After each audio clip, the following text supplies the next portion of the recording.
pero lo que tenemos una realidad es que cada vez hacemos más trasplante, cada vez nos salen mejor las técnicas quirúrgicas. En realidad ahora es mucho más seguro los trasplantes, ya no nos rechazan, ya trasplantamos pacientes con VIH, hacemos AB incompatibles, diabetes, ahora ya los hacemos, no trasplantamos pacientes con hepatitis C o VIH, ahora ya los hacemos. La sobrevida del paciente definitivamente es mejor en trasplante que en cualquier otro tipo de terapia de diálisis o hemodiálisis. Entonces hay personas que dicen, oye, pero pues igual y nada más me vive 10 años el riñón. Le digo, bueno, pues eso lo sabemos de los trasplantes de antes. Si de veras el trasplante te diera 10 años, te daría 10 años de muy buena calidad de vida. Hay que aprovecharlo muchísimo, ¿no? La principal causa de rechazo es la no buena adherencia a tratamientos inmunosupresores. El destino final para muchos de ustedes tiene que ser trasplante. Es lo mejor de lo mejor de lo mejor. Bueno, bienvenidos a un nuevo video. Hoy tenemos un súper invitado estrella, que es el nefrólogo Juan Carlos, es de Puebla, y bueno, ya le di un poquito de introducción. Queremos platicar con él sobre lo que son los trasplantes, quitar mitos, dudas y todo, ¿no? Y bueno, ahora sí te paso el micrófono. Nos gustaría que te presentaras, te platiques un poquito de tu profesión, y bueno, ahora sí, te dejo el micrófono. Bueno, pues muchas gracias por la invitación. Me honra que me hayan considerado. Pues yo soy el doctor Juan Carlos Hernández Santos, soy nefrólogo, me dedico a atender pacientes con enfermedad renal y me estoy enfocando mucho a la realización de trasplantes renales. Yo trabajo en Puebla y Tlaxcala. Generalmente la consulta la otorgo mucho en Tlaxcala y básicamente a Puebla voy para trasplantes. Pero bueno, pues en lo que pueda yo aportar, pues con gusto. Sin problema, muchas gracias por la invitación. Muchas gracias a usted, doctor. Pues sí, más que nada, ahora sí adentrarnos más a todo este tema. ¿Qué es lo que más le apasiona a usted de su profesión?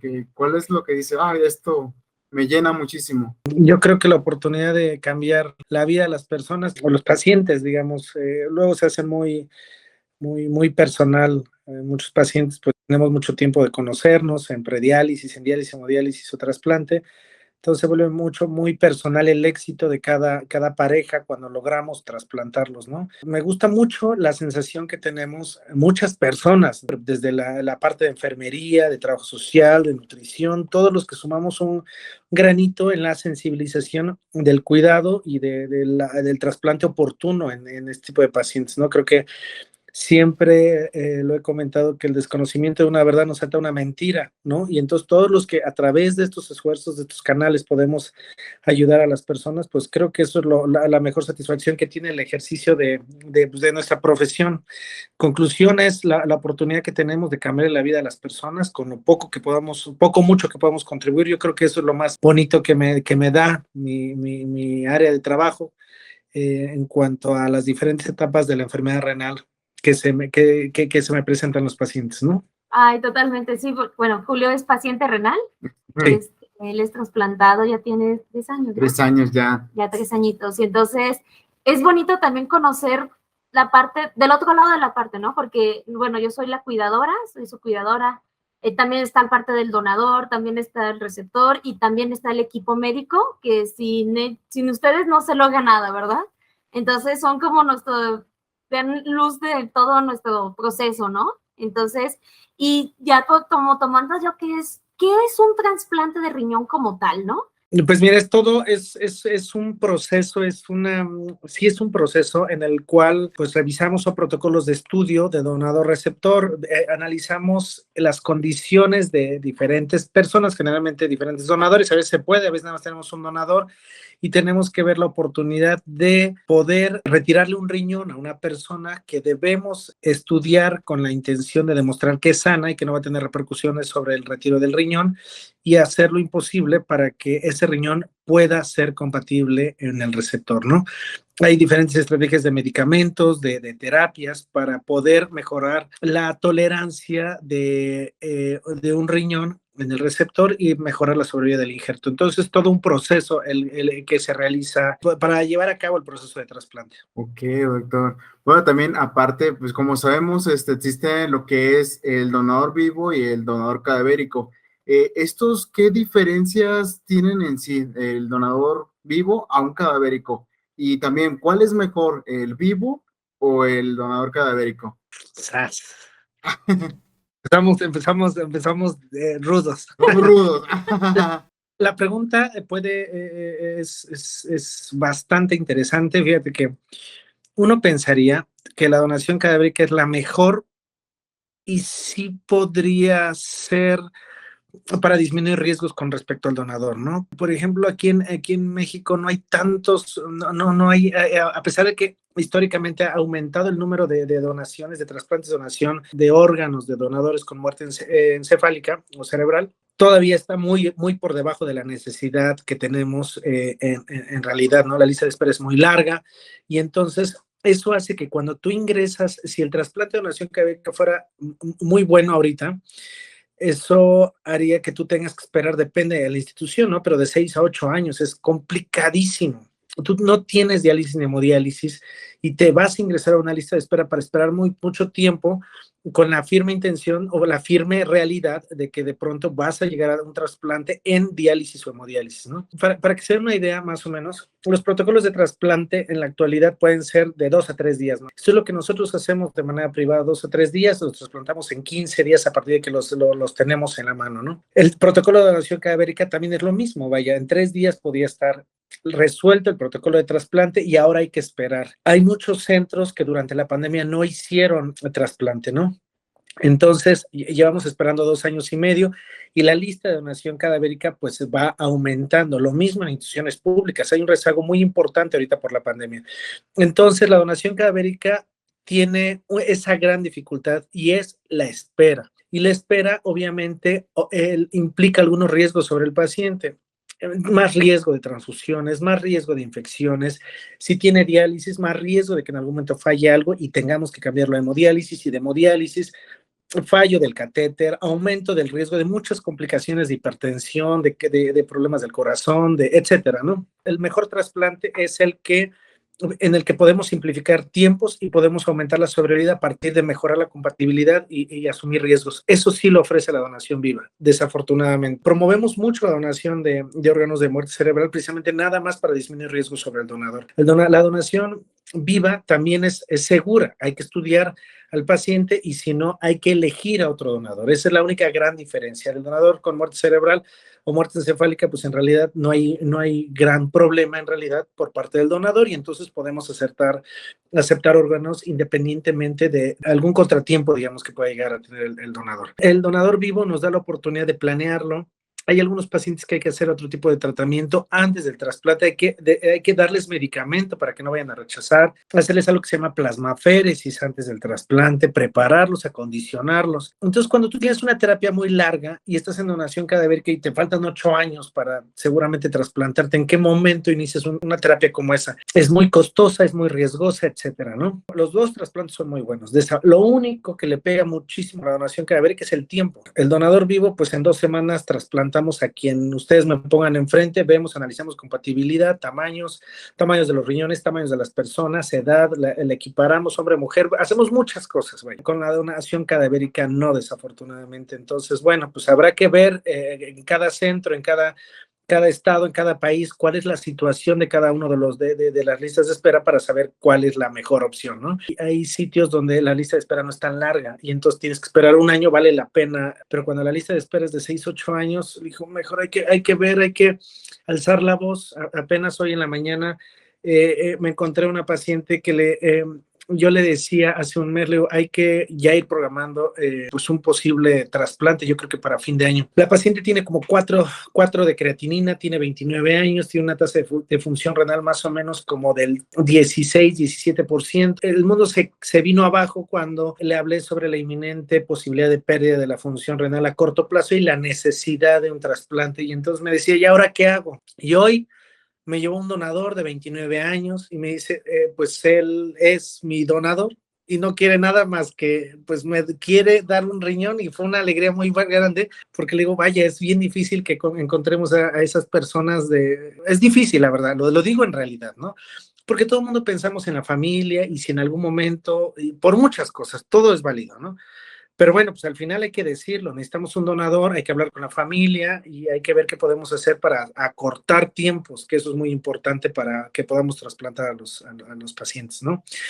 En fin, no sé si me enredé un poquito en la pregunta, pero bueno, basalmente las dos opciones son buenísimas. La que tengamos a la mano es lo mejor.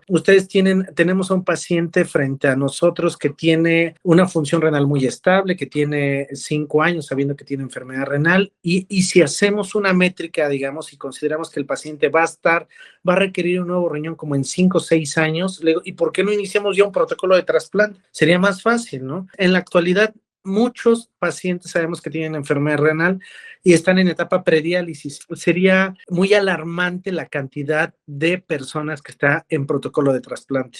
O sea, todos los pacientes, por definición, todos deberían de tener un protocolo de trasplante ahorita, ¿no? Y desafortunadamente no es así. De vivos porque no están muy bien sensibilizados, de donación cadavérica porque es muy larga y es muy desgastante esa espera, ¿no? Pero bueno, pues así las cosas. No Sí. sé si resolví esa duda o los enredé más. No, no, No, sí, sí, completamente. sí, también en nuestro caso, también por eso decidimos el donador vivo. En este caso fue su hermana la que donó su riñón. Bueno, con nosotros fue en el IMSS y fue casi 2 años de todo el proceso, ¿no? Entonces, pero aún así fue mucho más rápido, ¿sabes? A comparación de la lista de espera que son, como dices, de 8, 10 años o hasta más, ¿no? Y Sí, entonces, ajá. Y entonces teníamos una duda, bueno, este es un poquito ya más adelantito, ese es como un extra. sí. Cuando se hace la operación del trasplante, lo que notamos es que a los receptores les ponen de donante vivo, no les ponen un catéter que es el doble J. Y a los que son de receptores de cadáver, de donador cadavérico, sí se los ponen. No sé Ujú. si eso es lo que también nos preguntan mucho y tenemos esa duda también, que qué diferencia entre el donante vivo, donante cadavérico con con el doble No, J. yo creo, no hay ninguna diferencia, ¿eh? De hecho, a mí personalmente los trasplantes que nosotros hacemos o me toca coordinar, yo siempre les digo, hay que ponerles JJ. Mira, tú cortas un popote y lo vas a unir así exactamente. Lo vas a coser.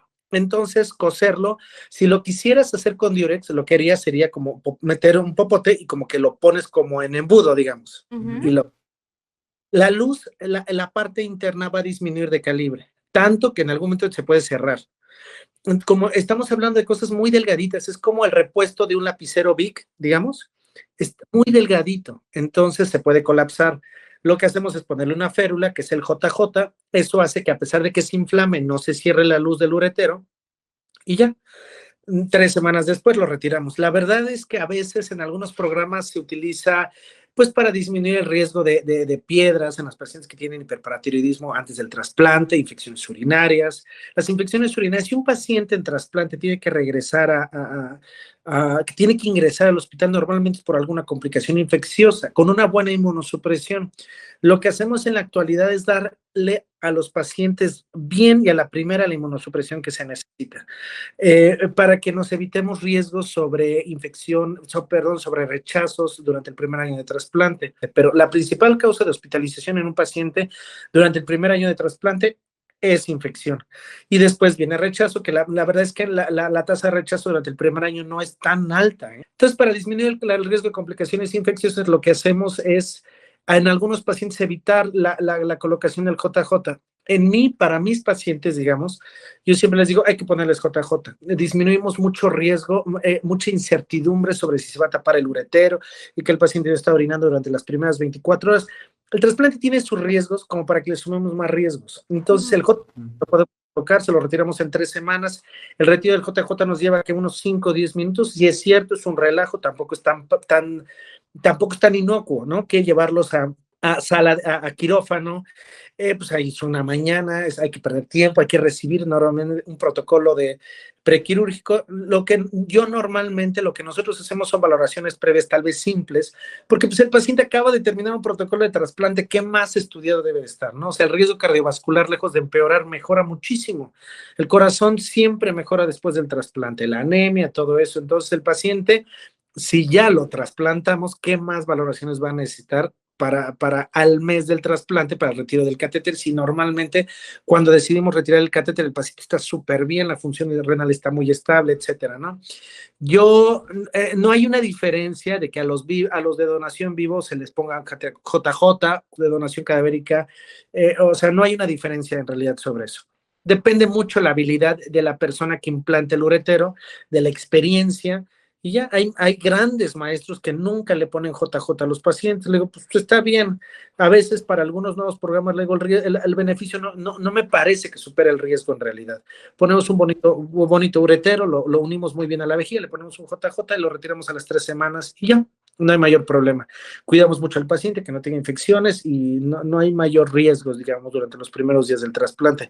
Asumimos que el riesgo más grande durante los primeros momentos del trasplante pues sea porque si sangra, que no sangra, que esté bien perfundido, y ya la evolución natural de un trasplante debería ser simple si asumimos riesgos y los consideramos pre-trasplante. Entonces, hay cosas que podemos predecir antes del trasplante y podemos decir si va a funcionar o no, si es inminente el riesgo que tiene el paciente, pues lo asumimos entre todos, todo el equipo quirúrgico, todo el equipo médico, el paciente y los cuidadores, ¿no? Hay veces que las cosas no siempre salen como nosotros quisiéramos, pero pues por eso les digo, ¿qué necesidad de exponer al paciente a algún riesgo? No, le ponemos JJ y ya. Esto lo hacemos mucho privado, todos los pacientes, todas las personas buscamos asegurar o garantizar la seguridad de los pacientes y no involucra un riesgo mayor en realidad. Bueno, y también, al día de hoy, ¿usted tiene como que las cifras de cuántas personas están en la lista de espera actualmente? O también, pues, si ahorita ya hay más personas que están donando o hay más pacientes, no sé, o se tendrá como que, pues, estas cifras. No, ¿sabes por qué? Bueno, debería de conocerlas, ¿verdad? ¿Sabes qué cambió? En mi defensa, les puedo decir que las cifras se van a mover seguramente por muchas cosas. Uno, las personas que están en lista de espera no son las que deberían naturalmente de existir. Te lo digo porque hubo muertes, desafortunadamente, ¿no? Y no siempre se notificaron adecuadamente en la lista del Centro Nacional de Trasplante, una. Dos, porque el ritmo de ingresos ya no ingresó durante estos 2 años. Ya no había necesidad, no había consultas de protocolo de trasplante porque no sabíamos ni cómo íbamos a salir de esto, ¿no? Entonces, los servicios de hospital estaban muy enfocados a áreas COVID. Pues ahí te encargo que vayas a una valoración de preoperatoria o anestésica, cirugía de trasplantes o las consultas de cirugía de trasplantes de uro se enfocaban a mucho COVID, ¿no? De hecho, todos los médicos institucionales, yo ya no trabajo en instituciones públicas, pero todos mis compañeros que sí trabajan en instituciones públicas, pues se volvieron COVID, ¿no? Los nefrólogos estaban en COVID, los urólogos, los cirujanos de trasplante, todo el mundo se puso la playera con respecto a esa situación. Yo, pues yo no me involucré en áreas COVID porque yo renuncié casi a todo, como 2 años antes de que pasara la pandemia, pero bueno, pues por algo Dios hace las cosas, ¿no? Pues igual y me iba a infectar o no sé, pero bueno, pues al final no tuve esa oportunidad, lo tuve en otros momentos en pacientes trasplantados en diálisis, hemodiálisis, pero de manera privada en COVID. No me involucré mucho, pero por lo poco que pude ayudar, pues lo ayudaba, ¿no? Entonces yo creo que por eso los números y las cifras de la lista va a crecer, se va a modificar de manera muy, muy, muy importante. Se frenaron las donaciones cadavéricas en 2 años, no hubo trasplantes. En Puebla nosotros iniciamos el proceso de trasplantes, fuimos el único centro privado o centro de salud que reinició procesos de protocolos de trasplante y trasplante, en realidad con toda la incertidumbre que había sobre qué hacer con los pacientes, si los trasplantamos o no, y nosotros decidimos que lo mejor era como era el consenso mundial de trasplantarlos. Los pacientes tienen más herramientas para sobrevivir de la infección ya trasplantados que no trasplantados e incluso considerando la inmunosupresión, ¿no? Entonces fue una decisión bien difícil, estábamos cazando en épocas de COVID los semáforos con incertidumbre, bloqueábamos las salas, fue una experiencia muy, muy compleja, el costo de los trasplantes también aumentó demasiado, precisamente por todo el sobrecosto que involucraba la protección para los pacientes en COVID. Entonces no sé cuánto se vaya a modificar, el punto es que no es una cifra que vaya a reducir desafortunadamente. Los procesos, ahorita las tendencias de los nuevos, de los hospitales públicos es intentar disminuir el rezago que tenemos sobre trasplante, ¿no? Todas las unidades médicas aumentaron mucho los pacientes que están en diálisis y hemodiálisis, precisamente porque no había fugas hacia trasplante, ¿no? Entonces, bueno, pues habrá que ver las próximas actualizaciones que dé el Centro Nacional del Trasplante con respecto a la lista de espera y los nuevos trasplantes que se hicieron. Sí, totalmente la pandemia hizo estragos de todo tipo, ¿no? Y sí. Entonces, también tenemos esta preguntita de que también muchos como que tal vez se rajan tal vez al ser un trasplante porque todo el mundo dice, ni va a durar, nomás dura 10 años o nomás no dura mucho, pues. Entonces, esa es la pregunta. ¿Es verdad de que nomás solamente dura 10 años o por qué se dice mucho esto? Mira, yo normalmente no me gusta tocar esos temas. Sí es cierto que hay que comentar esa parte, ¿no? Pero yo les puedo decir una cosa, mira, nosotros hacemos trasplante y todavía se sale en los periódicos y en todo eso. Básicamente no por el milagro de que ahora sí ya no salió uno, ¿no? Sino por la necesidad de enamorar a los donadores para que se animen a donar y que se den cuenta que la donación es segura, y a los pacientes, a los receptores, para que rompan el miedo y digan, pues es la única forma de que tenemos de salir adelante. Muchas personas tienen miedo de trasplantarse y pues la verdad es que trasplantando cambiaría la vida no nada más de ellos, sino de su familia completa. Pero lo que tenemos una realidad es que cada vez hacemos más trasplante, cada vez nos salen mejor las técnicas quirúrgicas, el esquema de inmunosupresión nos sale re bien, en realidad ahora es mucho más seguro los trasplantes, ya no nos rechazan, ya hacemos dobles o triples trasplantes, ya trasplantamos pacientes con VIH, hacemos AB incompatibles, ya hemos vencido en muchos aspectos el tema de la compatibilidad. Y las cifras que existen en la actualidad es con esquemas de inmunosupresión que no estaban tan fuertes como ahora. Ya sabemos más la dosis.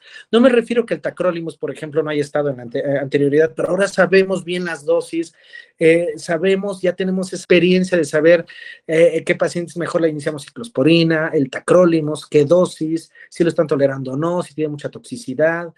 El micofenolato también, lo mismo las terapias de inducción, las dosis de prednisona, ya preparamos al paciente para trasplante. Yo siempre les digo a mis pacientes cuando los vamos a trasplantar, ya empieza a caminar, necesito que camines, empieza a hacer ejercicio, la presión, la hemoglobina, y entonces llevar al paciente en las mejores condiciones generales para tener un buen resultado y mejorar la sobrevida. No lo sé. En defensa de la edad del trasplante, yo les puedo decir que tengo pacientes que son, como ustedes, pioneros en extender la información y continuar con ese fomento tan importante que hay sobre la cultura del trasplante, que tienen 15, 17 años, 20 años, hay personas que hasta tuvieron bebés, grandes problemas, grandes retos que ahora sabemos, ¿no? Antes le decías a un nefrocirujano de trasplantes, oye, voy a embarazar, y era complicadísimo. Hoy cada vez ahí tenemos mejores programas para embarazo y trasplante, conocemos cada vez más sobre esa forma de llevar esa dualidad, digamos, y muchas otras enfermedades. La sobrevida del paciente definitivamente es mejor en trasplante que en cualquier otro tipo de terapia de diálisis o hemodiálisis. Entonces hay personas que dicen, oye, pero pues igual y nada más me vive 10 años el riñón. Le digo, bueno, pues eso lo sabemos de los trasplantes de antes, ¿eh? Antes no teníamos la experiencia que ahora tenemos, 1. Y 2, si de veras el trasplante te diera 10 años, te daría 10 años de muy buena calidad de vida, hay que aprovecharlo muchísimo, ¿no? Eso te hace cuidarte más, te hace valorar más lo que tienes, y definitivamente no conozco una persona que con 10 años de un buen trasplante lo quiera cambiar sobre diálisis o hemodiálisis. No me parece, en defensa del trasplante, que de eso estemos hablando ahorita, porque sería mucho psicotizar a los pacientes de que, puta, ¿qué voy a hacer? No, pues cuídate, véate a hacer ejercicio, te enfoques a eso, digamos, ¿no? Hay que pues, vivir, ¿no? El COVID nos dio eso, ¿no? Hay personas, hay médicos que nosotros le decíamos a los pacientes, no, pues si comes te vas a morir, y hubo muchos médicos que se murieron, muchas personas jóvenes que se murieron, muchos nutriólogos, enfermeras. Entonces, hoy nadie tiene la vida comprada, nada más hay que disfrutarla y pues hacer lo que nos toca hacer, ¿no? Comer bien, hacer ejercicio, cuidarnos nuestros medicamentos. La principal causa de pérdida de los injertos es rechazo. La principal causa de rechazo es la no buena adherencia a tratamientos inmunosupresores. Entonces, cada quien a lo suyo, ¿no? Tómate tus medicamentos, vete a hacer ejercicio, come bien y hidrátate bien, ¿no? Yo creo que eso es como lo que deberíamos de hacer, en lugar de enfocarnos solamente a considerar que la edad del trasplante va solamente dependiente de esquemas de inmunosupresión. Por supuesto, la ciencia en la actualidad estamos buscando que de pronto generar tolerancia, que la tolerancia definida, el sueño del trasplante es que no tengas que tomar medicamentos y no rechazas y no te pones mal y ya te vive para siempre el riñón, ¿no? La realidad hoy por hoy es que no, que dependes de medicamentos y que hay grandes estrategias para cuidar tu riñón con medicamentos. pero bueno, pues la ciencia está haciendo lo suyo, ¿no? De decir, bueno, tenemos ese compromiso de garantizar las buenas sobrevidas del injerto a largo plazo. A mí cuando de pronto me lo dicen sobre los 10, 11.4 años en algunos programas, le digo, bueno, pues no sé, de todas maneras vale la pena trasplantarse y hay muchísimas personas que están trasplantadas con una muy buena edad del injerto y muy buenas condiciones generales, y sobre eso, sobre esa experiencia de alimentación y ejercicio deberíamos de caminar. Sí, totalmente de acuerdo. Sí, porque bueno, pues es maravilloso la calidad de vida cuando uno recibe el trasplante. O sea, lo puedo decir abiertamente que me cambió la vida. Es lo que yo le comparto mucho a Moni, que nunca me había sentido de esta forma, con estas energías, con estas ganas de seguir adelante. Bueno, con el aspecto y todo esto, ha habido muchos cambios, mucha mejoría y no lo cambiaría por nada. Así que el trasplante sí me cambió totalmente la vida. Así a veces no tenemos, la salud se valora desde la enfermedad, ¿no? Sí. Y entonces el estar tan cerca, tan vulnerable en diálisis hemodiálisis te hace comprender, te hace como ustedes querer cambiarle la vida a las personas y decirle, no, sí se puede, porque hay personas que se deprimen, digo, tampoco, al final nadie eligió estar donde está, pero el punto es cómo afrontas esa realidad. Y creo que eso es lo que siempre hay que motivar, que juntos podemos cambiar la historia a muchísimas personas. De hecho, ayudando a salir adelante a esas personas, a todas las personas, a pacientes y a familiares de pacientes, pues nos ayudamos de alguna forma nosotros también, ¿no? Y eso pues hay que compartirlo para que no se psicoticen todos, hay que hacer lo que corresponde ya. Ay, muchísimas gracias. También otra duda que tenemos es cómo es el proceso de extraer los órganos, ¿no? En el caso del cadavérico, ¿cómo es el proceso, no? Y después también tenemos la duda de cómo se hace el del donante vivo, ¿no? Cómo se extrae el riñón, ¿no? Y bueno, más poniendo como en contexto, hace unos meses publicamos en Facebook un video que se ve que, bueno, es en el IMSS, y ya ves que hacen como un pasillo y todos aplauden y todo, ¿no? Que de un paciente cadavérico, ¿no? Y en ese video había uno que estaba con una... ¿Herborio? Como, ajá, que estaban haciendo como oxígeno y Sí. tenía un tanquecito de oxígeno. Y la gente empezó a comentar, ¡es que está vivo! ¡Sálvenlo! Y yo, entonces, creo que hay muchas dudas. ¿Cómo es un donador cadavérico al momento de donar, ¿sabes? Bueno, muy buena, muy bien. Miren. Legalmente nosotros decimos cuando no tiene actividad cerebral. Y en ese momento sí es cierto, las personas se pueden desconectar. Que es una gran pregunta, es una gran cuestión, porque todos los donadores de órganos, hay algunos que no requieren que el paciente respire, por ejemplo, córneas, ¿no? Pero todos los órganos, pacientes con donaciones multiorgánicas, que de pronto van a donar corazón, pulmón, hígado, lo que sea, todos los pacientes llegan respirando. El corazón, el cerebro desafortunadamente deja de tener actividad eléctrica, deja de tener actividad cerebral, no hay nada, ya a veces ya no recibe ya no recibe irrigación, pero el corazón ahí está y se nutre de sangre oxigenada, los pulmones. Entonces todos los pacientes, todos, y riñón también, todos siempre llegan con el paciente intubado. Si de pronto la persona no quisiera donar, en ese momento se puede desconectar y ya, se da legalmente por fallecido, ¿no? A partir de que tenemos el diagnóstico de muerte cerebral, el paciente podría incluso ya desconectarse. Depende mucho de la situación, es una situación emocional que precisamente tú ves al paciente. Eso depende mucho de los programas de los coordinadores de donación y de grandes personas que de pronto ayudan al acompañamiento de los pacientes y la sensibilización de ellos, porque tú ves a un familiar respirando y dices, no, bueno, pues hasta donde Dios diga, pero hasta donde Dios diga ya lo podríamos desconectar de verdad. O sea, en su cuerpo desafortunadamente depende de aparatos, ya no va a mejorar, digamos. Es una situación muy fría en realidad, ¿no? Pero si el cerebro ya no tiene actividad, ya no hay nada que mantenga al paciente con la esperanza de poder recuperarse. Respira porque yo te respiro por él. El corazón late porque nosotros le ponemos marcapasos, medicamentos y todo eso, pero ya todo depende de instrumentación artificial. Entonces, si no le sensibilizamos muy bien a las personas esa posibilidad, a veces nada más se pierden o se deterioran órganos que podrían cambiarle la vida a las personas. Entonces, la labor de las personas que efectivamente aplauden y que generan una conciencia en las personas es: entiendo tu dolor, pero entiende también que si hay que donar, este es el momento. O sea, porque hay una persona que podría estar intubada un mes completo, que algo se infecta el pulmón, no sé, ¿no?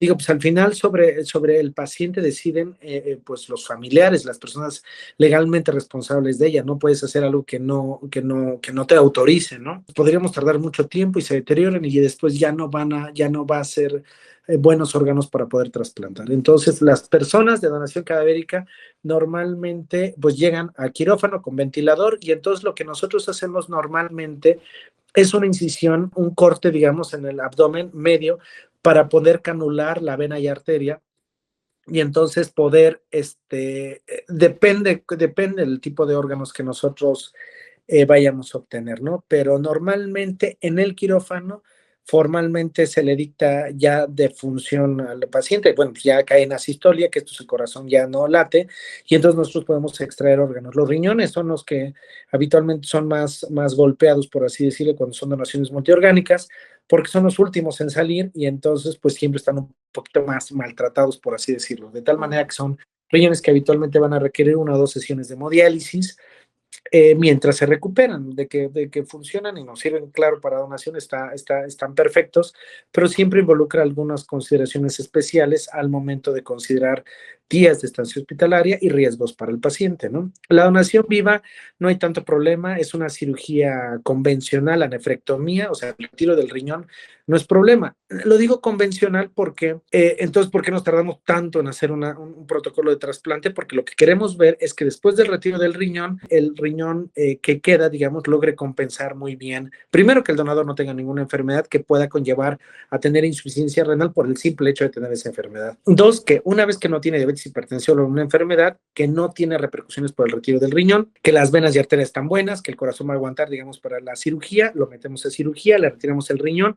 Normalmente son cirugías que nos llevan como 1 o 2 horas, la nefrectomía total, digamos, y ya después que el retiro del riñón, y después pues ya se realiza el cierre para pasar el riñón a la otra sala. Son 2 cirugías que habitualmente inician simultáneas, las de donador vivo, relacionado o no relacionado. La donación cadavérica pues son en momentos completamente diferentes. Digo, la procuración de órganos se puede llevar hoy mismo. Lo importante es que los riñones o los órganos estén ya en hielo, y mañana el trasplante. Son diferidos, digamos. Entonces, mientras más rápido podamos hacer el trasplante, siempre es mejor para todos, en términos de que el paciente va a requerir menos sesiones de hemodiálisis. Nosotros tenemos un paciente con muerte cerebral ahorita. Se avisa al equipo de procuración. Estamos procurando, pues, no sé, como en 3 horas, y si tuviéramos ya potenciales receptores, los mandamos a traer, y si en 3 horas ya están acá y están preparados y tienen sangre y todo y las pruebas cruzadas, imagínense que los 2 actos, la nefrectomía, o sea, la procuración de órganos, y el implante hacia los riñones, lo hacemos casi de manera simultánea. Es buenísimo para los pacientes, les va re bien, el tiempo de hospitalización es bien cortita, el riñón se recupera rapidísimo. Entonces, mientras en menos tiempo en hielo esté, pues está mejor, ¿no? En realidad. Y bueno, básicamente, mientras más rápido se llegue al diagnóstico de muerte cerebral y más rápido obtengamos la autorización de donación, pues todo es mejor. Porque pues también los riñones se lastiman cuando están en el donador, que pues muchas veces está accidentado o tiene algún otro proceso que de pronto puede deteriorar el funcionamiento del riñón, ¿no? Por eso es tan importante siempre de manera hospitalaria, estamos haciendo esa llamada de atención a todos para que se sumen al protocolo, para que vayamos caminando, vayamos teniendo un acompañamiento muy cercano con los donadores. Entonces es un momento difícil, generalmente son personas jóvenes, accidentadas, con muerte cerebral, es totalmente inesperado. Son papás que habitualmente nos otorgan la donación de órganos de sus hijos. Esa es la realidad. La mayor parte de personas son accidentados y generalmente son de papás a hijos, o sea, los papás tienen que autorizar, o bien el esposo o la esposa, son personas habitualmente jóvenes las que donan, ¿no? Entonces, bueno, pues es complejo esa parte. Por eso es toda una celebración cuando todos, no hay duda de que la atención se dio en tiempo y forma, de tal manera que los familiares aceptan la adecuada donación de órganos. Que, bueno, muchas cosas que no sabíamos, como en este caso de que lo pasaban por hemodiálisis cuando era pues, un accidente, que tenían que limpiar el riñón, que era el último en salir. Y bueno, también otra duda, ¿ustedes conservan, o sea, el riñón en hielo o cómo es la manera en que lo conservan? Hielo. Hielo, puro hielo. No, hielo estéril, hielo estéril. Órale. Sí, porque yo me acuerdo cuando leímos la nota médica que le dieron a Julio de que estuvo como una hora, creo que estuvo en hielo el de su hermana, ¿no? Entonces teníamos la duda de que ¿cuánto tiempo puede durar un riñón en hielo? O sea, digamos, porque ahí como, digamos, aquí en Guadalajara, es lo que de algunos compañeros también, que han estado en trasplante cadavérico, que les hablan de varios estados, o sea, no nomás es de Jalisco, sí, también le hablan de Michoacán, también les hablan de otros lados, entonces imagínate el traslado, de aquí que lleguen, que les hagan las pruebas cruzadas y todo entonces el riñón puede estar mucho tiempo también o sea, ¿cuál es su tiempo límite estando para que ya esté listo para trasplantarse? Pues mira, lo menos es más, ¿eh? Menos tiempo de espera es mejor sobrevivir del injerto y obedece básicamente a una razón es la lista de espera, ¿no? Si tú tienes, porque se prestan malas interpretaciones y lo legal o lo que es, lo justo es justo, ¿no? Entonces tú tienes a una lista de espera, al primero receptor en lista de espera de O positivo, digamos, se fue a Cancún, ahorita está de viaje en Cancún, ¿no? Y entonces, bueno, pues hay que comunicarle que tenemos un donador. ¿Se puede regresar? Sí, no, ¿en qué tiempo? ¿Cómo están tus condiciones? Normalmente hay cosas que podemos adelantar vía telefónica. Le digo, oye, ¿te has transfundido? Me transfundí ayer y me fui a Cancún. Bueno, no sé, algo así, ¿no? Primero lo digo por la distancia, ¿no? ¿Puedes venir? Sí. ¿Te transfundiste? Pues sabes que no eres la mejor opción, mejor lo reprogramamos contigo porque pues hay que esperar, ¿no? Después de la transfusión. O estoy hospitalizado porque tengo peritonitis o tengo infección del catéter, pues no pueden donar. Entonces, hacemos un descarte rápido de posibles donadores y que se avisa al comité de trasplante, ¿no? A partir de que tenemos los donadores que puedan venir, los más rápidos son los que hacemos las pruebas cruzadas y ya vemos cómo están. Normalmente alguien me decía que sí, ahí depende cómo se manejen los centros, pero para 2 riñones normalmente siempre hospitalizamos o siempre mandamos a traer a 4, digamos. Precisamente por eso, porque en algún momento dice, bueno, pues 2 viven aquí cerquita, ¿no? Pero si esos, por alguna razón que lo estamos estudiando, le hacemos un laboratorio a alguien y tiene hemoglobina de 5, por ejemplo, pues no puede recibir un trasplante. Sí, pero no en ese momento, porque pues hay que transfundirlo o no es la mejor opción. Y si por alguna falta de entendimiento del proceso se nos olvida traer a más donadores, imagínense el tiempo que vamos a estar esperando, ¿no? El riñón idealmente no debe pasar mucho tiempo en hielo. Tienes toda la razón. El trasplante se manejan 2 momentos muy importantes, que es los 2 tiempos muy importantes, que es el tiempo de isquemia caliente y el tiempo de isquemia frío. Algo que lastima mucho al riñón es el tiempo de isquemia caliente y es básicamente, imagínate que yo tengo mi mano y entonces la aprieto mucho, la cortan y luego la pasan a hielo. El tiempo que pasa la mano sin recibir sangre y está a temperatura, digamos, ambiente, por así decirlo, lastima muchísimo al riñón. Todo lo que nosotros hacemos, si consideramos esa situación, es poner hielo y a veces quitar el riñón con hielo, ya frío. No lo hacemos en donador vivo. Lo hacemos en donación cadavérica y sí, precisamente por cambios de presiones y muchas cosas que puede ocurrir en el receptor, ¿no? En el paciente con muerte cerebral sí lo hacemos, con muerte encefálica, ponemos hielo, hacemos la nefrectomía, ahí se considera que no hay tiempo de isquemia caliente como tal. No debe haber un tiempo antes de que pasen hielo porque nosotros metimos el hielo al paciente, digamos, y se enfrió la cavidad y entonces ahí metimos el riñón. En donación vivo, normalmente el tiempo de isquemia caliente es de 1 minuto, esto es cortamos, quitamos el riñón y entre lo que lleva el riñón al hielo no debe pasar más de 1 minuto.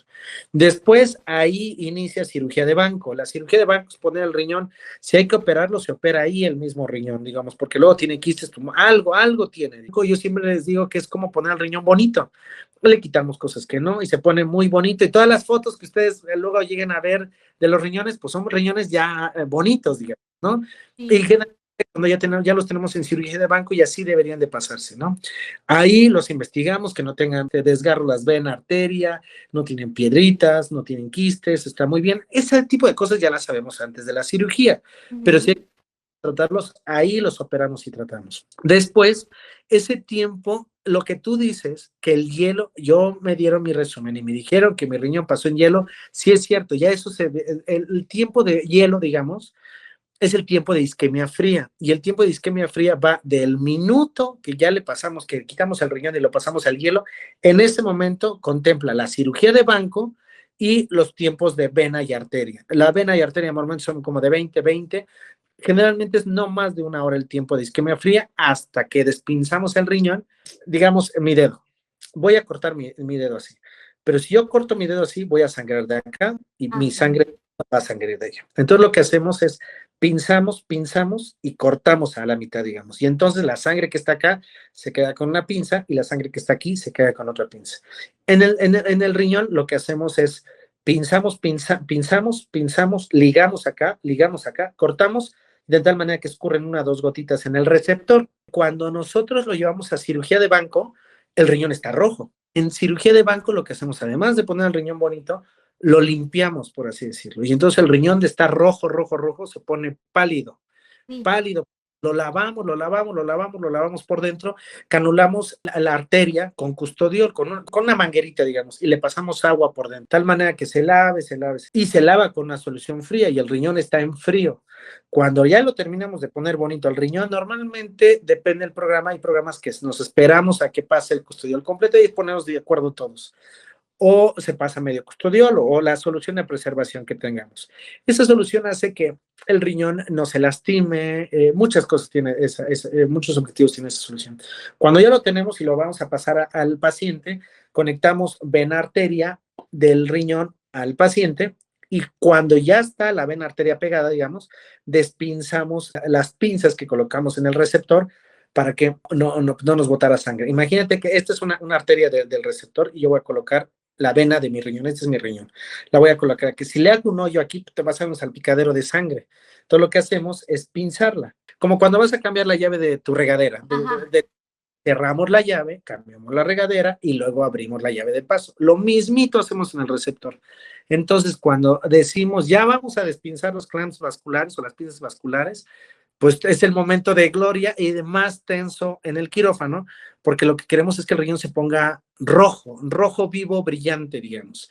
En casos graves, el riñón no se pone rojo, no circula sangre dentro del riñón, el riñón se pone morado cuando está rechazando, por ejemplo. Es un momento muy importante y es un momento en el que todo el quirófano participa y si ustedes ven, hay como 15 personas en el quirófano, y todos estamos atentos a esa situación. Y pues el momento de gloria es culminar que el riñón se pone rojito con las primeras gotas de orina. Entonces eso es ya, la hicimos ya. Digo, que el riñón orine en el quirófano no significa que no vaya a orinar, luego se tardan un poquito. Nos gusta muchísimo que estén muy, que orinen un chorro, ¿no? Nos gusta, no sé, como 10 litros, 8 litros, 9 litros en las primeras 24 horas. Entonces, pues, siempre nos gusta mucho eso. El riñón podría orinar hasta 14 litros en un día. No es malo, digo, tampoco es lo mejor, pero la verdad es que todos los programas coinciden, yo creo, conmigo, que es más, te tranquiliza muchísimo saber que el riñón está orinando. Es difícil entender que un riñón que orina mucho se vaya a poner mal, ¿no? Pues todos están muy alegres de esa situación. Hacemos a veces de menos el acto de conectar el uretero hacia la vejiga, pero también es muy importante porque luego son enfermedades gravísimas o complicaciones que tienen reflujo o algunas cosas así. Entonces, se conecta el riñón a la vejiga, se revisa que el riñón, después de eso, ahí se le pone el JJ, después ya terminamos, revisamos que todo esté bien, que no haya sangre, que el riñón le guste la posición donde está, para que esté bonito, porque si no luego como que se enchueca y se pone morado, y eso en realidad, hay algunos riñones así, pero ya que está bien, entonces ya se empieza a cerrar poco a poco. Y listo, se ponen drenajes y ya vámonos a la RECU y luego a la unidad de trasplante renal o a terapia intensiva donde quiera salir el paciente. Se extuba, bueno, no esperamos a que se extube y la RECU y ya UTR. Y la evolución natural del procedimiento deberían ser pocos días. Luego pasan accidentes, ¿no? Pero debería ser pocos días, no más de una semana normalmente. Depende mucho de cómo llegue el paciente, está hinchado, el hipertenso, es sangró en el quirófano. Pero le digo, si todo lo hacemos muy controlado, todo, normalmente hay muchas cosas que podemos prever, ¿no? Wow, estamos súper impactados con toda la explicación, como que nos imaginándolos. Ajá, no, o sea, como que nomás lo ven en videos, pero no entendía el por qué estaba de repente todo blanco, de repente, o sea, la verdad es que me aclaraste muchas dudas y me siento así como que estoy muy impactada, ¿no? Te quería preguntar, vamos a tocar un poquito sobre los mitos de todo esto de la donación de órganos, ¿no? Sí. Y yo creo que vamos a tocar 3 en especial. ¿Qué tan cierto es el tráfico de órganos? El siguiente sería, ¿puedo comprar un riñón? Así de que, ay, aquí en el mercado negro y cosas así, ¿no? O puedo venderlo, ¿no? Porque dice, te lo vendo, porque un terrenito, mijo, y cosas así, ¿no? Entonces, ¿cómo nos puedes platicar sobre esto? Pues el tráfico de órganos, pues sí, o sea, la venta es ilegal en México, ¿no? Uh-huh. Es delicado, es completamente legal. Yo creo que pues, en otras partes del mundo no, pero pues aquí en México sí es ilegal. El tráfico de órganos puede haber, es complejo, debe de haber seguramente. Me acuerdo que vi en la tele que de pronto salían personas y que les habían quitado un riñón y todo el mundo con su cicatriz, pero luego en la realidad es muy complejo, muy complejo. Primero necesitas un hospital grande. De que se puede, digo, pues díganme que, ¿no? O sea, claro que se puede. Es muy complejo. Necesitas un hospital grande, necesitas un hospital que tenga banco de sangre, no se puede hacer en cualquier hospital, necesitas licencia para trasplante. La licencia de trasplante tampoco te la dejan como a cualquier hospital, ¿no? Es complejo, las personas que están acreditadas para hacer trasplante tampoco son como pues, que en cualquier esquina haya. Eso es un grupo seleccionado de personas que normalmente hacen trasplante. Necesitas la participación por sala como de 30 personas, o sea, no es cualquier cosa como que de bueno, alguien, no es una uña, ¿no? Que te la puedes tratar en donde sea, es complejo. Yo creo que sí debe de existir, digo, pues a veces la maldad o la corrupción o el narcotráfico, no sé, escala a niveles muy altos que se debe de poder, ¿no? Y pues mientras, pues no sé, es un tema complejo, ¿no?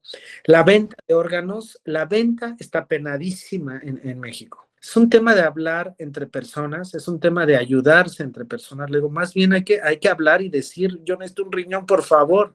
Hay grandes historias de eso. Pues te donó quien menos creías que te podía donar, ¿no? En algunos momentos sí es cierto. Hay personas que dicen, oye, pues te puedo apoyar porque tal vez los días de incapacidad o algo. Yo siempre he dicho que hoy en México habrá alguna persona que necesita una cirugía y su vida depende de una cirugía que costaba como 20, 30 mil pesos, ¿no? No sé, hay que ver ayudando. Yo creo en la ayuda, en el genuino gesto de las personas de ayudarse. Eso, más que nada, de decir, oye, ayúdame por favor, o sea, yo te puedo cambiar la vida, tú me puedes cambiar la vida, ayúdenos, por favor. Las personas que no tienen vivos relacionados, o sea, que no son familiares, hay que demostrar que no le estés secuestrando tú a una persona, ¿no?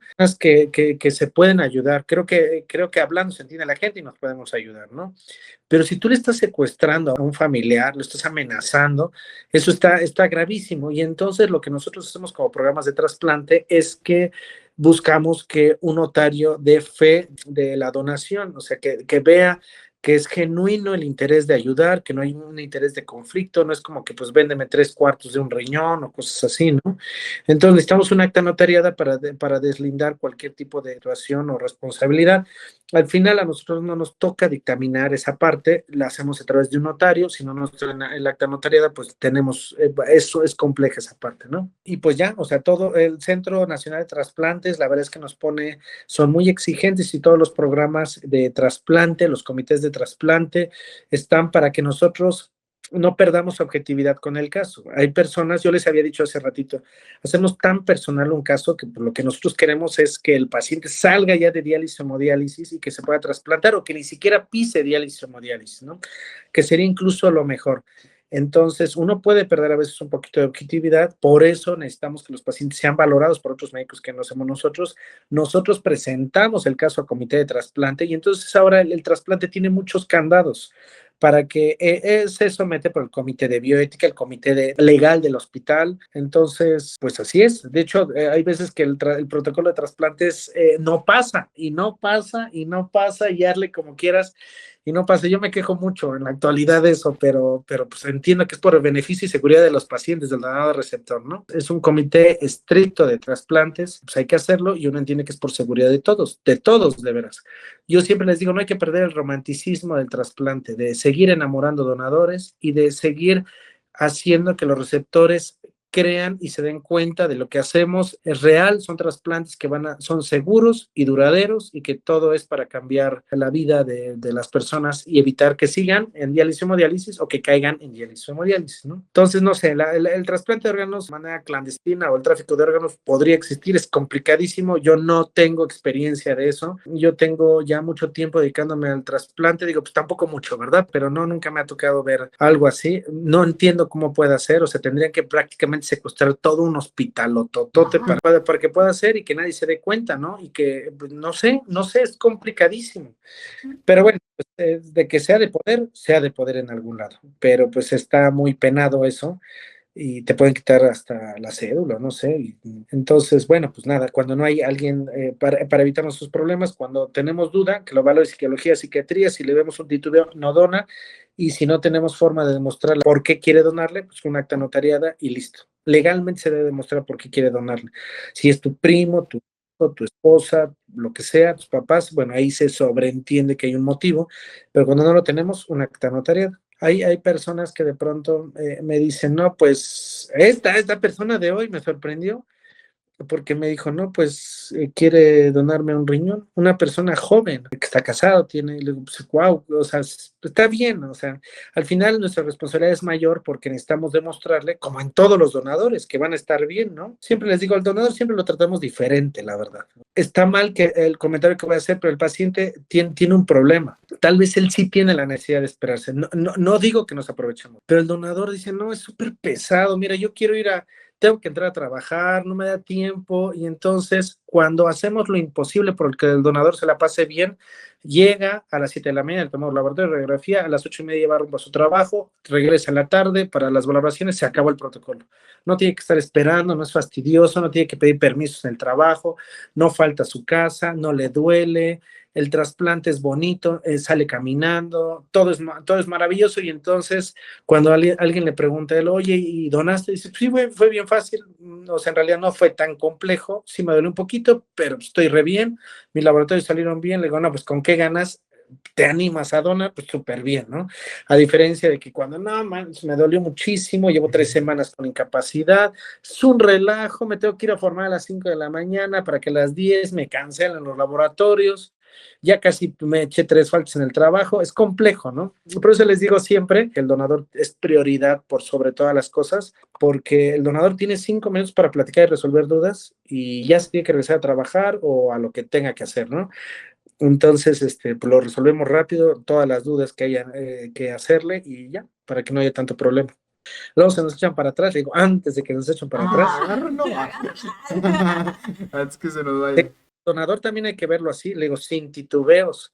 Yo siempre les digo, no podemos titubear nunca con el donador, o es sí o es no. No hay como no, pero yo creo que mejor sí, y no, nada, todo bien legal, bien explícito, con buena holgura a sus laboratorios, para que no tengamos inconvenientes. Le digo, al final, lo de menos es rechazar a un donador. Le digo, no nos vamos a hacer de donadores enfermos después, ¿no?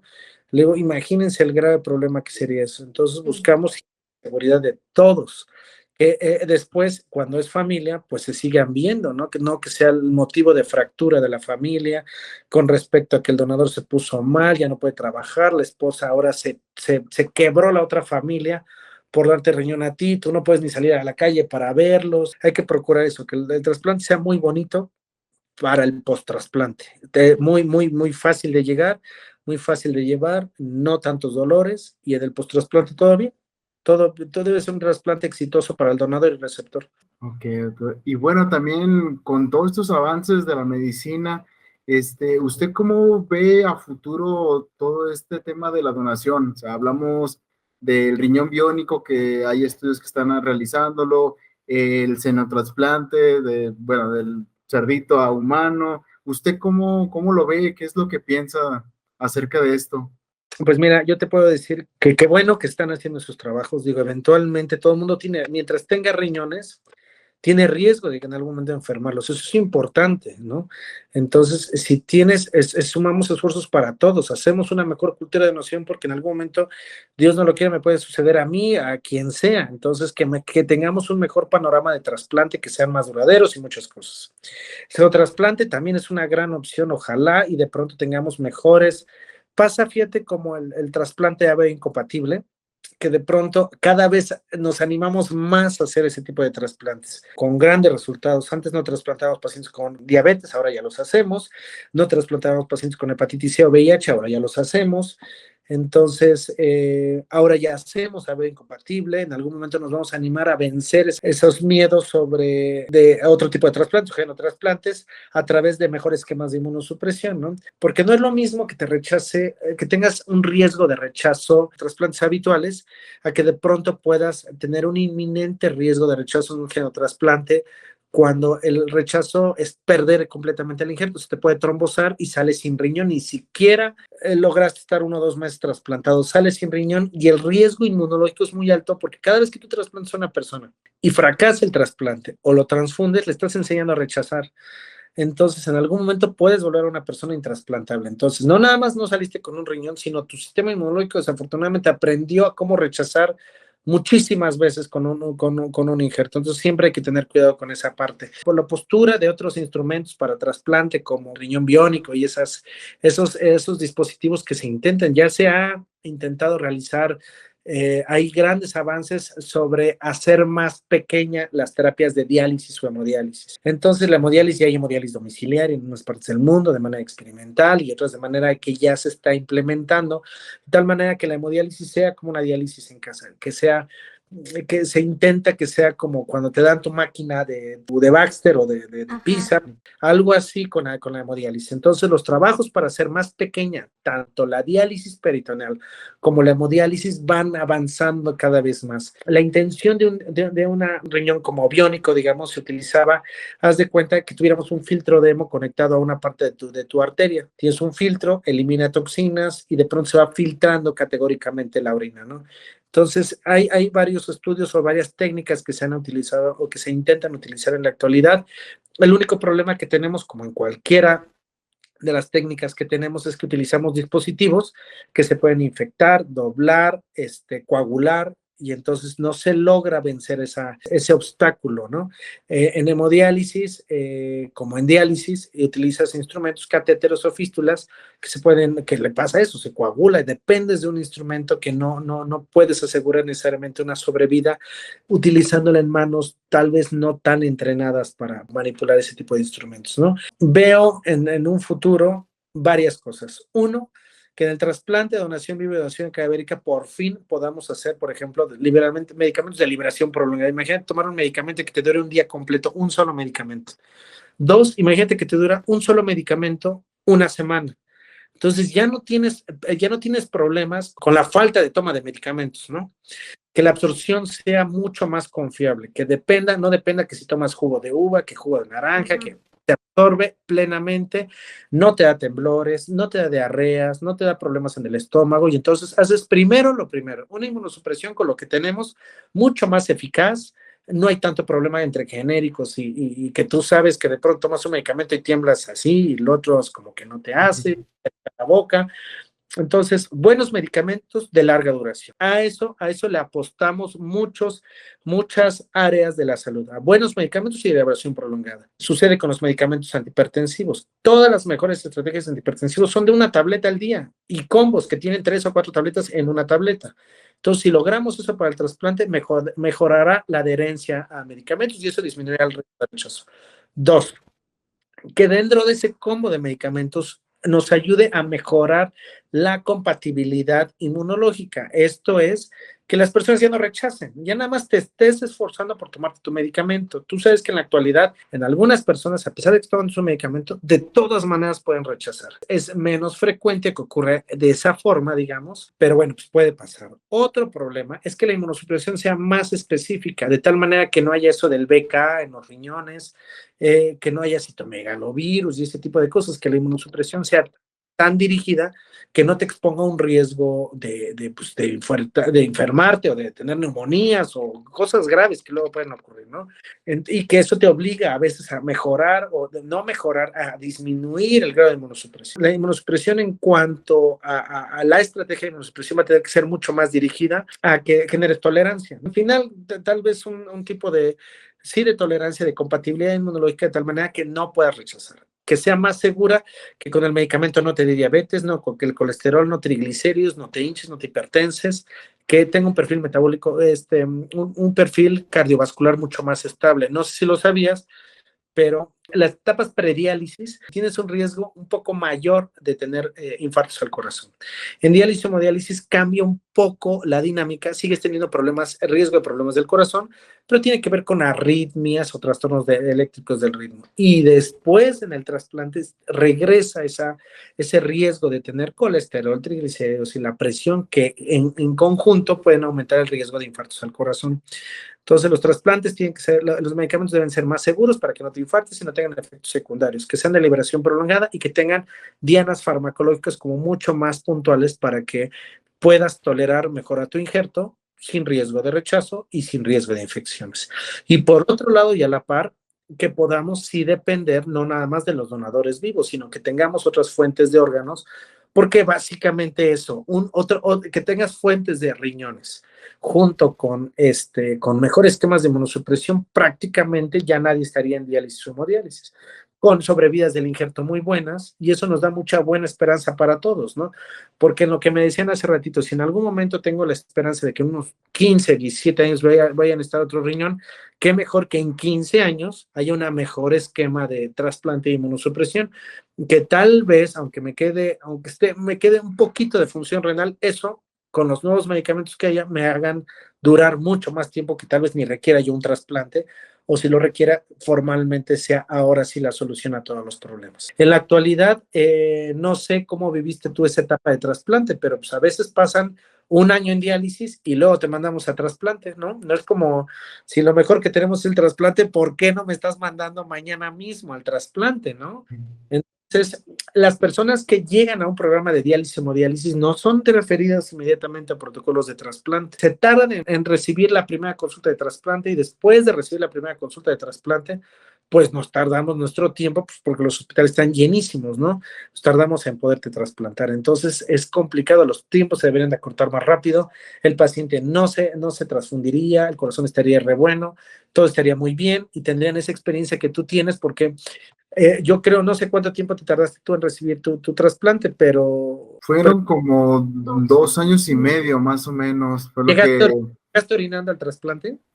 No, ya había dejado de orinar casi medio año aproximadamente, ya empecé a dejar de orinar hasta que ya de plano, ya cuando me estaban dando fecha, ya nada, no orinaba nada. Esas cosas son importantísimas, pero bueno, pues al final en algún momento se tendrán que mejorar los tiempos de espera, hacer los trasplantes más baratos y que pues, todos los hospitales se trasplanten. Como ya que los hospitales dializan y hemodializan, casi todos los hospitales trasplanten, ¿no? Resolveríamos muchísimos problemas en realidad. Cierto. Y ahorita que estabas comentando que también va a llegar en un futuro que tal vez donadores que no son compatibles en sangre puedan ya donar a alguien que, por ejemplo, en mi caso yo soy A positivo, mi esposo es O positivo y a mí me descartaron a la primera, ¿sabes? O sea, yo, no, niña, tú ni de loca puedes donar, y no. Entonces, en un futuro, o ya se están realizando este tipo de trasplantes. Sí, se están realizando ese tipo de trasplantes. ¿Lo saben compatibles? Sí, claro que no, sí es cierto. Lo que tú me dices, ¿eres la mejor donadora? No, no. O sea, el trasplante tiene sus riesgos como para que le sumes pues, otros riesgos, ¿no? Entonces, pero sí se hacen y estamos en espera de que todo mundo generemos más experiencia con respecto a bioincompatibles, para que veamos los resultados que se tienen. Necesitas más medicamento, ese sí es un problema. No sé, podríamos casi triplicar el costo de medicamentos para el trasplante, no es cualquier cosa. Por ejemplo, el Simulec, que es un medicamento que utilizamos para el trasplante, que es el Basiliximab. cuesta más o menos como 50,000 pesos. La terapia con timoglobulina, imagínate que cueste más o menos, pone que sean 200,000 pesos de timoglobulina, 250,000 pesos de timoglobulina contra lo mismo, más medicamentos que se llama, un medicamento que se llama Maptera, cuesta entre 30 y 50,000 pesos, necesitas unos 2 frascos, más plasmaféresis, más, no hombre, pues casi doblas o triplicas el costo, o gamaglobulina, es más caro, pero sí lo podemos hacer. En términos de trasplante privado, pues sí, le pegaríamos, no sé, es más caro, más caro. Los trasplantes privados más o menos, o sea, deben de oscilar más o menos como entre 500, 600,000 pesos más o menos, y el trasplante con este tipo de terapias más o menos se le ha de pegar como al millón, millón cien o cosas así. Entonces el tiempo de aislamiento también es muy importante porque pues ahora sí lo tendrías que aislar pues yo creo que los 3 meses, ¿no? En la actualidad ha cambiado mucho la terapia del aislamiento gracias a los buenos esquemas de inmunosupresión y a la buena selección de los pacientes. A veces ya no es como que se encierren 3 o 6 meses. Eso les permite caminar, no subir de peso, no deprimirse, que les dé el sol. Pues todo es mejor, digamos, con menos. Todo lo tienes que considerar, ¿no? Si le das mucho medicamento, que no se va a infectar, que no va a estar tanto tiempo aislado. 3 meses, de 3 a 6 meses encerrado, pues de dónde vamos a comer, ¿no? La situación económica, muchas cosas que hay que considerar alrededor del trasplante. Entonces eso lo consideramos al momento de decidir podemos elegir, elegimos. Cuando te iban a trasplantar y te dicen, bueno, pues ¿cuántos donadores tienes? Tienes 3, por supuesto tú quedas descartadísima, ¿no? Si tienes algún O positivo o negativo. Pero si tuviéramos solamente una oportunidad y tus condiciones no están bien, se han venido deteriorando y no te podemos ingresar a una lista de espera y no hay alguien, sí podríamos reconsiderar esa posibilidad, ¿no?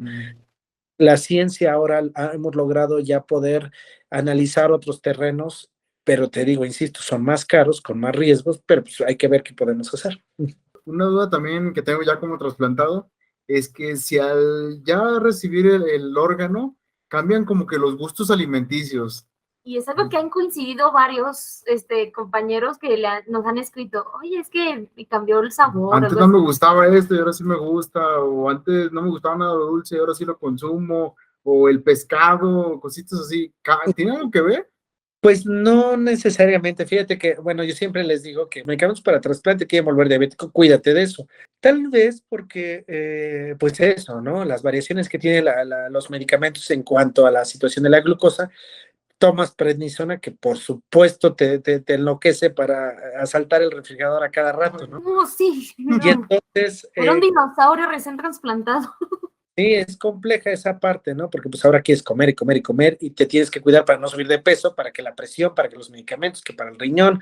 Entonces, yo creo que cambian varias cosas. Uno, que te habías acostumbrado a una dieta, ¿no? Digamos, y ahora, en términos generales, ¿qué es lo que no puedes consumir? Pues lo que siempre tendrías que haber hecho, comer un montón de verduras, tomar una buena cantidad de agua, disminuir el consumo de sal, evitar alimentos procesados o envasados o manejados industrialmente, y pues cuidar tu alimentación, ¿no? Cuidarte de los carbohidratos, etcétera. Así debemos ser todos, así lo debes de ser tú después en el post-trasplante. Entonces, pero antes de eso, pues que si el jitomate, que la papaya, que el aguacate, porque el plátano, que son alimentos ricos en potasio, ¿no? Y entonces, bueno, eso no lo puedo comer, y no puedo comer tanta carne, y no puedo bla, bla, bla, bla, y que el fósforo, y que muchísimas cosas, ¿no? Entonces yo creo que te ponen en una holgura y que te hacen valorar cosas que antes no valorabas necesariamente, ¿no? Entonces dices, ay, no, pues como que la lechuga y la espinaca sí eran buenas, fíjate, ¿no? Entonces, pues basalmente yo creo que con que le encuentres como 5 puntos muy importantes en la alimentación, te ayuda a no tener alimentaciones tan estrictas en algún momento del trasplante. Tomar una buena cantidad de agua, de garrafón o de botella, jamás agua de la llave, nunca agua con electrolitos orales, como es muy importante. Que siempre que comas tengas que comer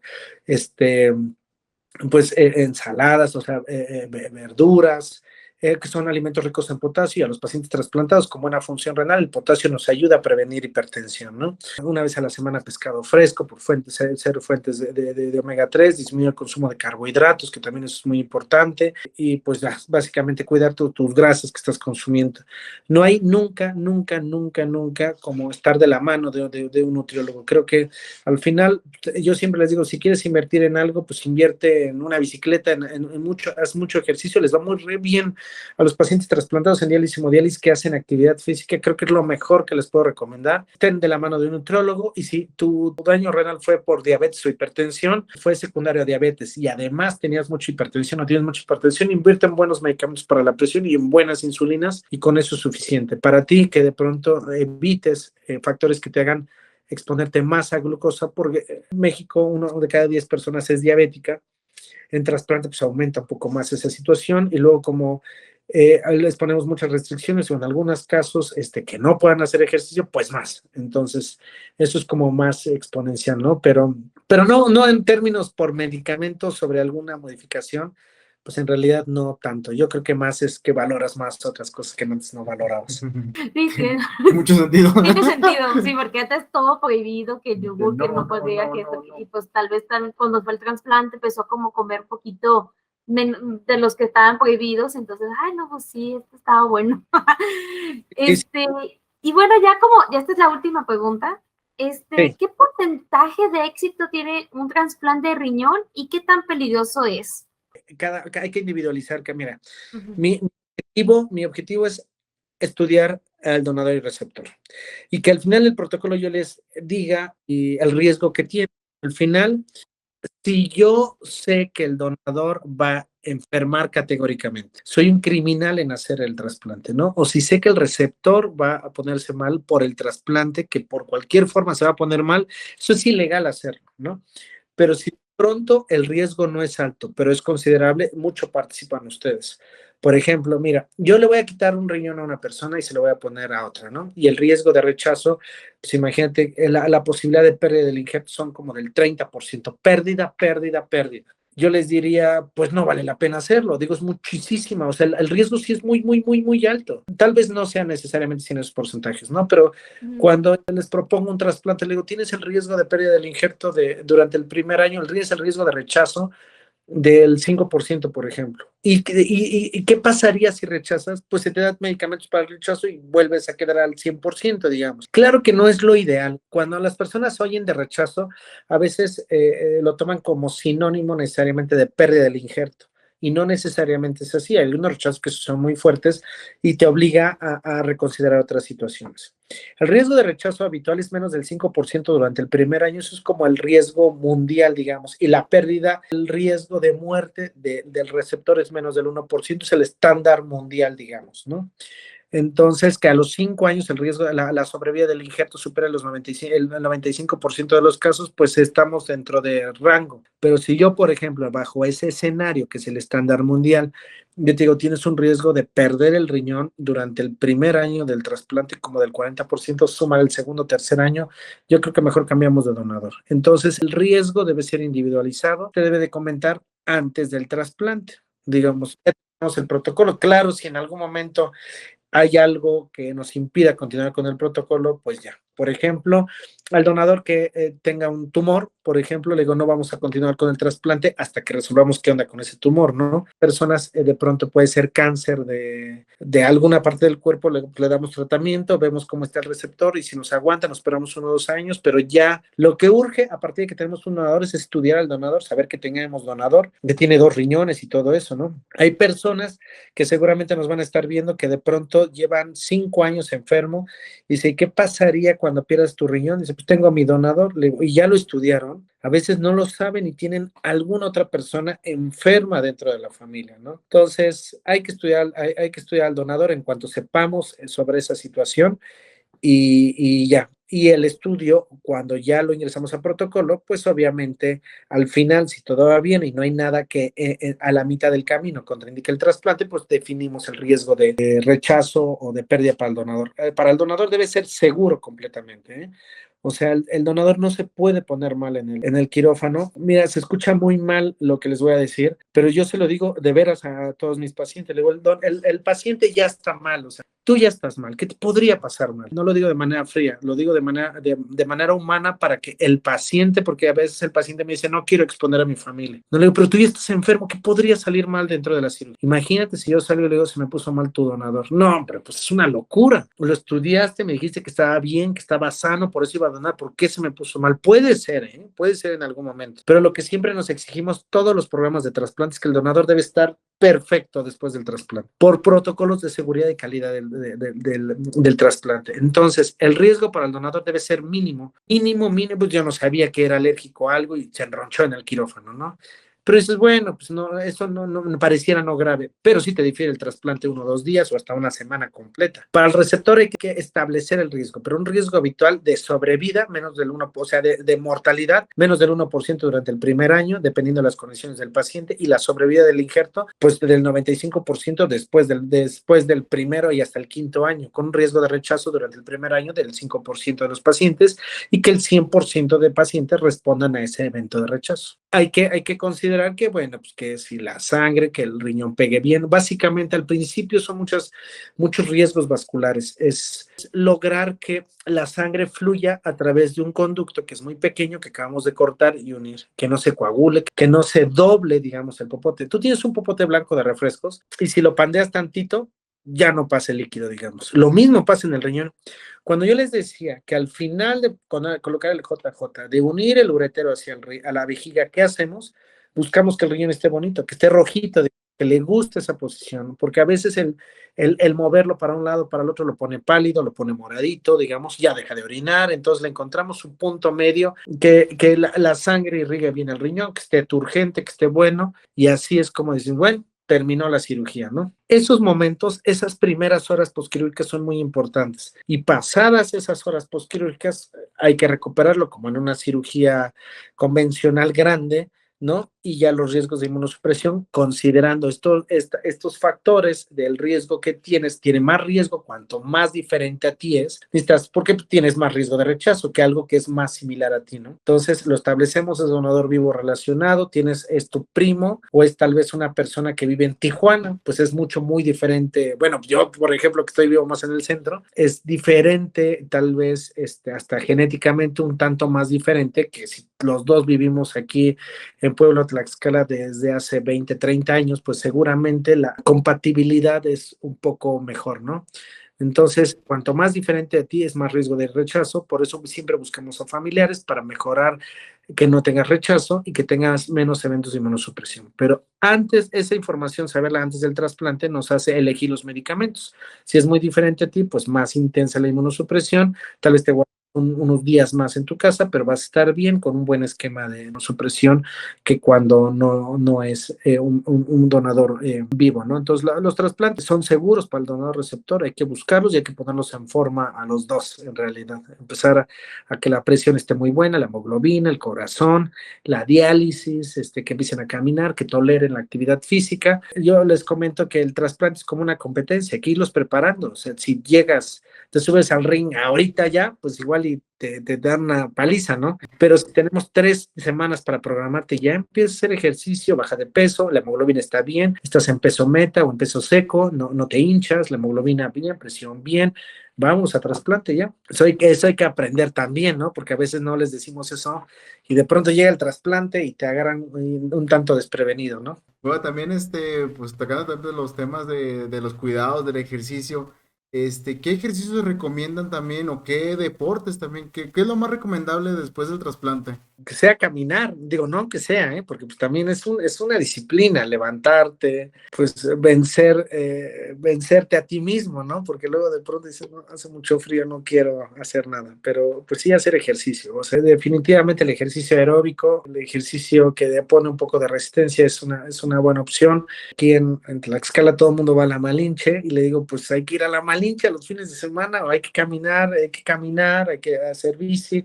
Tengo muchos pacientes que hacen bicicleta y les va muy bien, o sea, caminar también, o sea, lo menospreciamos mucho porque si no corremos, como que no sentimos, pero pues igual y nunca hemos corrido, y caminar 2 horas es buenísimo, entonces, pero nos ponemos como metas muy altas, ¿no? Si no vamos a correr media hora, pues parece que no, y entonces 15 minutos los despreciamos, entonces hay que empezar, yo creo, sea lo que sea, ¿no? O sea, de poco a poco. No es lo mismo el paciente que pasó un mes en diálisis y lo trasplantamos al mes, ¿no? Y que en realidad su edad de enfermedad renal no es tan grande, al paciente que lleva 10 años en hemodiálisis. Entonces hay que tener cuidado con esas recomendaciones porque la indicación de ejercicio debería ser simple, camina, no hay problema, ¿no? Pero hay personas que ya tienen problemas en la cadera, las rodillas, tienen mucha descalcificación, tienen mucho hiperparatiroidismo y entonces pues eso no puede ser la misma recomendación si tú pones a correr a una persona que tiene 15 años en hemodiálisis, tal vez hasta le fracturas la cadera o algo y con las dosis de prednisona que lo utilizamos. Ejercicio, que vayan poco a poco, caminar es una gran opción. Caminar, nadar, no hay mayor problema, algo que no cargue tanto su peso, pero es una buena opción así. Ay, muchísimas gracias y bueno, ahora sí ya es como el final. ¿Tienes algún mensaje que dar a todos? Bueno, los espectadores son la mayoría pacientes, son cuidadores. ¿Qué mensaje les tienes a ellos o algunas palabras finales? Sí, yo siempre, cada vez que sale un paciente de mi consulta, les digo que el desconocimiento de una verdad no trata de una mentira y que lo más que yo les puedo ofrecer, ayudarles, es a construir un plan. Si tú no sabes cuándo te vas a trasplantar, no sabes si caminas, si vas a caminar en hemodiálisis toda la vida, si en diálisis, si la fístula, que el catéter, que muchas cosas.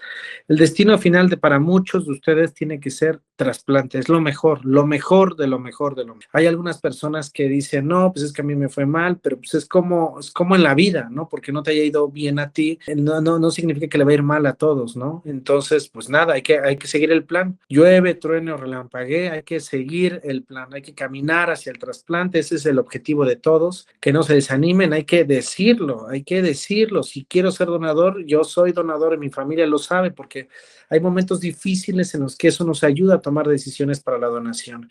Y los receptores también, a veces cuando los receptores están muy bien, pues a veces la familia incluso no les hace caso y dicen, no, pues tú estás bien, o sea, no creo que necesites, vete a ver otro médico, ¿no? Pero sí lo necesito, ya no puedo, o sea, contar esa misma historia me desgasta, ¿no? Entonces, pero bueno, pues al final hay que decirlo, ¿no? Cuando uno quiere ser donador, decirlo a la familia, cuando uno quiere ser receptor, también decirlo para ver, siempre hay buenas personas que nos pueden ayudar mucho. Hay algunas personas que aunque son buenas, pero que quisieran, no pueden por muchas situaciones, ¿no? Y es válido para todas las personas. Entonces, que juntos todos hagamos un esfuerzo para incentivar la cultura de donación de órganos, de donador vivo, de donación cadavérica y evitar estigmatizar al trasplante como eso, que de pronto se venden lugares para el trasplante, órganos y cosas así, porque la verdad es que en la práctica pues está complejísimo. De hecho, es muy complejo esa parte. Pero bueno, pues agradezco mucho siempre las muestras de apoyo para esa tarea que es muy difícil desde concientizar a las personas en cuidar y fomentar la cultura de donación de órganos, ¿no? Les agradezco a ustedes la participación, mi consideración, les agradezco mucho y pues en lo que les pueda ayudar con todo gusto, pues estoy para servirles. Muchísimas gracias. Bueno, pues ahí dejamos también, si quieren contactar también con el doctor, vamos a dejar también tus redes sociales, para que se den una vueltita. De hecho, eso fue lo que me enamoró, que dije, ay, publicas cosas padrísimas de cuando haces un trasplante, cuando las pacientes orinan y yo así de que, ya sea como los gatitos que se quedan, así yo me quedé con tu página, la verdad. Entonces, la verdad, me emocioné muchísimo cuando nos respondiste que sí podías y te agradecemos en el alma de este espacio que nos regalaste y muchísimas gracias, de verdad. Un abrazo muy fuerte desde Guadalajara hasta allá, hasta Puebla. No, pues qué bueno que les pueda ayudar y que sea un material que les pueda ayudar a más personas. Claro que sí. Claro que sí. Bueno, pues ahora sí, pues ya te dejamos porque ya es medianoche, ya casi. Hay una disculpa por tan tarde. Muchas gracias a ustedes. Qué bueno que tuvieron tiempo para que podamos platicar y en cualquier cosa pues estoy para servirles. Muchísimas gracias, doctor. De verdad, un abrazote muy fuerte. Gracias. Descanse. Gracias igualmente. Nos vemos. Bye.